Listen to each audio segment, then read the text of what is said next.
ఈ వీడియో కేవలం నాలాంటి బద్దకిష్టుల కోసమేనండి. చెప్పాలంటే నా వీడియోస్ అన్నీ కొంచెం వాస్తవానికి దగ్గరగా ఉంటాయి. నేల విడిచి సాము చేసేటట్టుగా ఉండవు.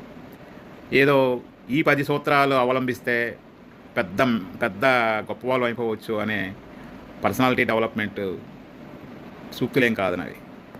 అది అందరికీ తెలుసు. 10 సూత్రాలు మనం పాటిస్తే చాలా చాలా గొప్పోళ్ళు అయిపోవచ్చు. మరి అందరం అయిపోలేదు కదా! ఎందుకు? చెప్పడం చాలా ఈజీ అండి. పాటించడం అనేది చాలా చాలా కష్టం.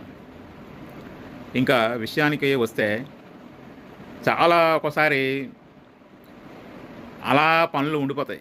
మనం రోజులు, వారాలు అలా ఉండిపోతాయి. రోజులు గడుస్తున్న కొద్దీ భయం పెరుగుతుంది మనకి. ఆ పని చేయాలంటేనే భయం పెరుగుతుంది. అది ఒక ఎగ్జాంపుల్ చెప్తానండి. Especially bachelors. ఇల్లు క్లీన్ చేసుకోవాలనే ఉంటుంది. బద్ధకం. ఒక్కోసారి ఉత్సాహం ఉండదు. చేద్దాంలే అని ఉంటుంది. కానీ రోజులు పెరుగుతున్న కొద్దీ చెత్త చెదారం అంతా అక్యుములేట్ అయిపోయి ఇంకా ముట్టుకోవాలంటేనే భయం వేస్తుంది. అబ్బో ఏంట్రా బాబు అని. అప్పుడు ఒక చిన్న టిప్ చెప్తాను మీకు కూడా అప్లై అవుద్దాం, ఒకసారి చెక్ చేసుకోండి. మనం ఎన్నాళ్ళు భయపడినా సరే ఆ పని అది పెరుగుతుంది కానీ తగ్గదండి. మనం ఏం చేయాలంటే ఒకరోజు బలవంతంగా మీకు పని చేయాలని ఉండదు. అది సపోజ్ ఇల్లు సర్దాలని ఉండదు. ఎగ్జాంపుల్ చెప్తున్నా.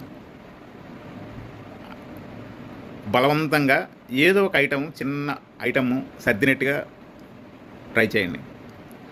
ఆ ఐటెం పక్కన పెట్టేటప్పుడు మనకేమనిపిస్తుంది అంటే ఇంకో ఐటెం కూడా పక్కన పెట్టాలి, దాన్ని కూడా సర్దాలనిపిస్తుంది.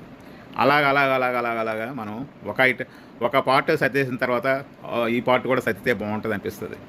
ఆ పార్ట్ కూడా సర్దిన తర్వాత ఓకే మొత్తం ఇంకా అందులో అలా క్రమంగా అందులో లీనం అయిపోతుంటాం. సో ఫైనల్గా మనం వర్క్ అనేది కంప్లీట్ చేస్తాం. ఇల్లు సర్దడమే కాదండి, ఏదైనా సరే అంతే. మనకి ఏదైనా మనం పని చేస్తే పని, చేయకపోతే శని అన్నారు. పని చేస్తేనే పని. చాలామంది జీవితాలని ఈ స్టార్టింగ్ ట్రబుల్ అనేది నాశనం చేస్తుందని. కొంచెం ఓపిక తెచ్చుకొని ఆ పని స్టార్ట్ చేస్తే ఆటోమేటిక్గా ఆ పని అనేది కంప్లీట్ అవుతుంది. కొన్ని వెహికల్స్ చూడండి, మనం తోసిన తర్వాత అది ఇంజిన్ స్టార్ట్ అయ్యి ఇంకా కిలోమీటర్లు తిరిగేస్తుంది. చాలామందికి ఆ ట్రబుల్ ఉంటుంది. సో నాకు కూడా ఆ ట్రబుల్ ఉంది. సో నేను అప్పుడప్పుడు ఎలా ఓవర్కమ్ చేస్తానది జస్ట్ మీకు చెప్పానంతే. All the best.